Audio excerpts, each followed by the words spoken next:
रहमानिर्रहीम। अस्सलाम वालेकुम वरहमतुल्लाहि वबरकातुहू। आज का हमारा टॉपिक हज़रत उम्मे मुअब्बद के ख़ैमे पर। नबी करीम सल्लल्लाहु अलैहि वसल्लम ने दुआ फरमाई। आपके दुआ फरमाते ही हज़रत सराका रज़ियल्लाहु अन्हु के घोड़ी के पाँव ज़मीन से निकल आए। घोड़ी के पाँव जूं ही बाहर आए, सराका रज़ियल्लाहु अन्हु फिर इस पर सवार हुए और आप सल्लल्लाहु अलैहि वसल्लम की तरफ बढ़े। आप सल्लल्लाहु अलैहि वसल्लम ने दुआ फरमाई, ए अल्लाह हमें इससे बाज रख। इस दुआ के साथ ही घोड़ी पेट तक जमीन में धंस गई। अब उन्होंने कहा, ए मोहम्मद, मैं कसम खाकर कहता हूँ मुझे इस मुसीबत से निजात दिला दे, मैं आपका हमदर्द साबित हूँगा।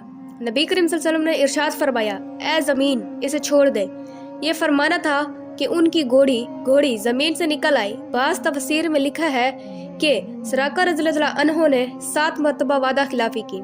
हर बार ऐसा ही हुआ। बाज़ रवायात में है कि ऐसा 3 बार हुआ। आखिर हज़रत सराका रज़ियल्लाहु अन्हु समझ गए थे वो आप सल्लल्लाहु अलैहि वसल्लम तक नहीं पहुंच सकते।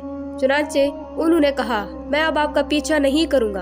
आप मेरे सामान में से कुछ लेना चाहें तो ले लें, सफर में आपके काम आएगा।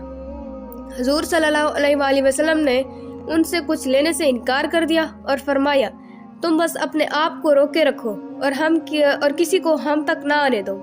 आप सल्लल्लाहु अलैहि वसल्लम ने सराका रज़ियल्लाहु अन्हु से ये भी फरमाया, ए सराका, उस वक्त तुम्हारा क्या हाल होगा जब तुम्हें कसरा के कंगन पहनाए जाएंगे। सराका रज़ियल्लाहु अन्हु ये सुनकर हैरान हुए और बोले, आपने क्या फरमाया? कसरा बादशाह के कंगन मुझे पहनाए जाएंगे? इरशाद फरमाया, हाँ ऐसा ही होगा। हज़रत सल्लल्लाहु अलैहि वसल्लम की ये हैरत अंगेज पेशीन गोई थी, क्योंकि उस वक्त ऐसा होने का कतन कोई अमकान दूर तक नहीं था। लेकिन फिर एक वक्त आया कि हज़रत सराका रज़ियल्लाहु अन्हु मुसलमान हुए।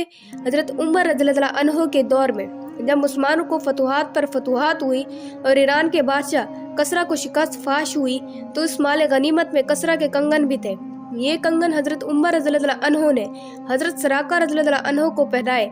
और इस वक्त सराका रज़ियल्लाहु अन्हु को याद आया कि नबी करीम सल्लल्लाहु अलैहि वसल्लम ने हिजरत के वक्त इरशाद फरमाया था, ए सराका, उस वक्त तक तुम्हारा क्या हाल होगा जब तुम्हें कसरा के कंगन पहनाए जाएंगे। अपने ईमान लाने की तफसील सराका रज़ियल्लाहु अन्हु यूं बयान करते हैं, हज़रत जब रसूल सल्लल्लाहु अलैहि वसल्लम हुनैन और ताइफ के मरकों से फारिग हो चुके थे तो मैं उनसे मिलने के लिए रवाना हुआ। उनसे मेरी मुलाकात जआराना के मकाम पर हुई। मैं इन सारे सवारों के दरमियान से लश्कर के उस हिस्से की तरफ रवाना हुआ जहां आप सल्लल्लाहु अलैहि वसल्लम ने अपनी ऊँटनी पर तशरीफ फरमाते। मैंने नज़दीक पहुंचकर अर्ज किया, ए अल्लाह के रसूल, मैं सराका हूँ। इरशाद फरमाया, करीब आ जाओ। मैं नज़दीक चला आया और फिर ईमान ले आया। हज़रत उमर सिद्दीक रज़ियल्लाहु अन्हु ने कसरा के कंगन मुझे पहनाते हुए फरमाया, तमाम तारीफें उस ज़ात बारी ताला के लिए हैं जिसने ये चीज़ें शाह ईरान कसरा बिन हमरस से छीन ली, जो ये कहा करता था, मैं इंसानों का परवरदिगार हूँ। ये सराका नबी करीम सल्लल्लाहु अलैहि वसल्लम से माफ़ी मिलने के बाद वापस पलटे और रास्ते में जो भी आप सल्लल्लाहु अलैहि वसल्लम की तलाश में आता हुआ उन्हें मिला, ये उसे ये कहकर लौटाते रहे, मैं इस तरफ से ही आ रहा हूँ, इधर मुझे कोई नहीं मिला। और लोग जानते ही हैं मुझे रास्तों की कितनी पहचान है। गर्ज इस रोज ये काफिला तमाम रात चलता रहा, यहाँ तक कि चलते चलते अगले दिन दोपहर का वक्त हो गया। अब दूर दूर तक कोई आता जाता नजर नहीं आ रहा था। ऐसे में सामने एक चट्टान उभरी हुई नजर आई। उसका साया काफी दूर तक फैला हुआ था। हजूर अकरम सल्लल्लाहु अलैहि वसल्लम ने उस जगह पर पड़ाव डालने का इरादा फरमाया। हजरत अबू बकर सिद्दीक रज़ियल्लाहु अन्हु सवारी से उतरे और अपने हाथों से जगह को साफ करने लगे ताकि आप सल्लल्लाहु अलैहि वसल्लम चट्टान के साए में सो सके। जगह साफ करने के बाद जब हजरत अबू बकर सिद्दीक रज़ियल्लाहु अन्हु ने अपनी पोस्तीन वहां बिछा दी और अर्ज किया, अल्लाह के रसूल यहाँ सो जाए, मैं पहरा दूंगा। हजरत मोहम्मद सल्लल्लाहु अलैहि वसल्लम वहां सो गए। ऐसे में हजरत अबू बकर सिद्दीक रज़ियल्लाहु अन्हु ने एक चराहे को चट्टान की तरफ आते देखा, शायद वो भी साए में आराम करना चाहता था। अबू बकर सिद्दीक रज़ियल्लाहु अन्हु फौरन उस तरफ मुड़े और उससे बोले, तुम कौन हो? उसने बताया, मैं मक्का का रहने वाला एक चरवाहा हूँ। हजरत अबू बकर सिद्दीक रज़ियल्लाहु अन्हु बोले, क्या तुम्हारी बकरियों में कोई दूध देने वाली बकरी है? जवाब में उसने कहा, हाँ है। फिर वो एक बकरी सामने लाया, अपने एक बर्तन में दूध दोहा और हजरत अबू बकर सिद्दीक रज़ियल्लाहु अन्हु को दिया। وہ دودھ کا برتن اٹھائے آپ صلی اللہ علیہ وسلم کے پاس آئے جو کہ اس وقت سو رہے تھے۔ انہوں نے آپ صلی اللہ علیہ وسلم کو جگانا مناسب نہ سمجھا۔ دودھ کا برتن لیے اس وقت تک کھڑے رہے جب تک کہ آپ صلی اللہ علیہ وسلم جاگ نہیں گئے۔ حضرت ابو بکر صدیق رضی اللہ عنہ نے دودھ میں پانی کی دھار ڈالی تاکہ وہ ٹھنڈا ہو جائے، پھر خدمت میں پیش کیا اور عرض کیا، یہ دودھ پی لیجئے۔ آپ صلی اللہ علیہ وآلہ وسلم نے دودھ نوش فرمایا اور پوچھا، کیا روانگی کا وقت ہو گیا ہے؟ حضرت ابو بکر صدیق رضی اللہ عنہ نے عرض کیا، جی ہاں ہو گیا ہے۔ اب یہ قافلہ پھر روانہ ہوا۔ ابھی کچھ دور ہی گئے ہوں گے کہ خیمہ نظر آیا۔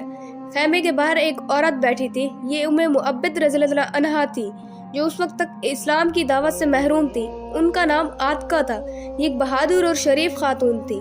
انہوں نے بھی آنے والوں کو دیکھ لیا۔ اس وقت ام معبد رضی اللہ عنہا کو یہ معلوم نہیں تھا کہ یہ چھوٹا سا قافلہ کن ہستیوں کا ہے۔ نزدیک آنے پر حضور صلی اللہ علیہ وآلہ وسلم کو ام معبد رضی اللہ عنہا کے پاس ایک بکری کھڑی نظر آئی۔ وہ بہت ہی کمزور اور دبلی پتلی سی بکری تھی۔ آپ صلی اللہ علیہ وآلہ وسلم نے ام معبد رضی اللہ عنہا سے دریافت کیا، کیا اس کے تھنوں میں دودھ ہے؟